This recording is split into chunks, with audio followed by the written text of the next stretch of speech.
Never, in her wildest imaginings when they had taken ship in London, had she thought that she would be spending her winter in the mountains of Ladakh, so far away even from the parts of India considered civilized that people at home had never heard of the country. Bennett Carruthers was ecstatic. He and his assistants had been constantly stopping the caravan to take measurements with the theodolite and telescopes and scribble notes that they then wrote up in the evening. Edie was happy in a quieter, more cerebral way. She was observing all the time. Her journal was full of sketches of the flora and fauna that they passed by, despite the freezing weather and regular downpours. Jones, however, was focused on getting to the monastery. It was where her father had died.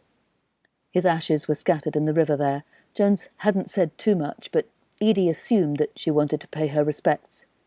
It must have been hard for her to lose her father and then to have had to undertake the long journey home to England alone so soon after his death.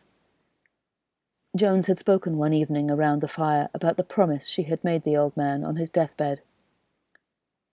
"He wanted me to go to England," she said, staring into the fire, elbows resting on her knees and clutching her cup of tea.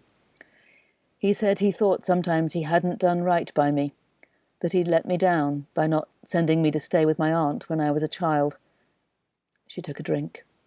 "I told him that that was ridiculous, that I'm exactly where I wish to be.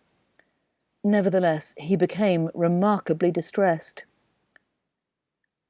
"And how do you feel about it now?" asked Merton gently. "I'm decidedly pleased I went," Jones had said softly. "It was good to get to know my aunt and my cousins and to see the places where my father and my mother grew up. But that is not the life for me." "It is tremendously different from here," interjected Edie. "Indeed it is," said Bennett, removing one of his carefully hoarded stock of cigars from his mouth to interject. "I cannot imagine how difficult it must have been, Jones, particularly with the change of clothing." "It was not solely the clothing," said Jones. "It was my entire sense of being. You have no idea. Here in the mountains, and the cities even, I'm purely myself. I do not need to worry what people think about me or whether I am about to offend someone by my speech or my behaviour. I stayed with some friends of Pater in Bombay for a few weeks whilst I was preparing to sail. I had some clothes made, dresses, a trousseau more or less," she laughed. "When I put them on I became a completely different person. You should try it, Carruthers. Try a dress for an afternoon. You'll find it most discouraging. There's nowhere to carry a knife for the first thing." Henry snorted. "I have known various ladies who carry a knife under their skirts," he said, chuckling. "Yes," said Jones, "I've tried that. But it's so difficult to reach through your petticoats if you need to draw it quickly." They all laughed. In all seriousness, it was like becoming a different person. In petticoats I had to move differently. I had to sit differently. And most of all, I had to speak differently. Nobody expects ladies to talk about anything interesting. She looked at Edie. "I'm sure you suffer from this as well, Edie. No one expects ladies to have anything of importance to discuss. The day I accompanied you to Kew was the first time I had had rational conversation for weeks." Edie thought for a moment and then replied, "I suppose that you're right. In society, anyway.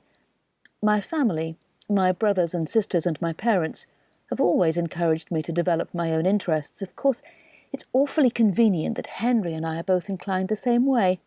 It means that I can accompany him when he goes to places that interest me, this expedition, for example, easily and without scandal. I do not think I would like to travel alone, but perhaps in the future I may be more confident." "I had never thought about it," said Jones. "To me it's always the way that things have been. As my father got older and more immersed in his work, it fell to me to organise the practical side of things. It merely seemed sensible to wear breeches rather than a skirt when I'm doing the things that I do." She threw the dregs of her cup into the fire and went to stand. "I'm pleased I went to England. A great deal of that is because I met all of you." She glanced around. "However, I think I'm pleased regardless. It was a completely different world, and I feel I understand it better now. But this is my home. This is who I am.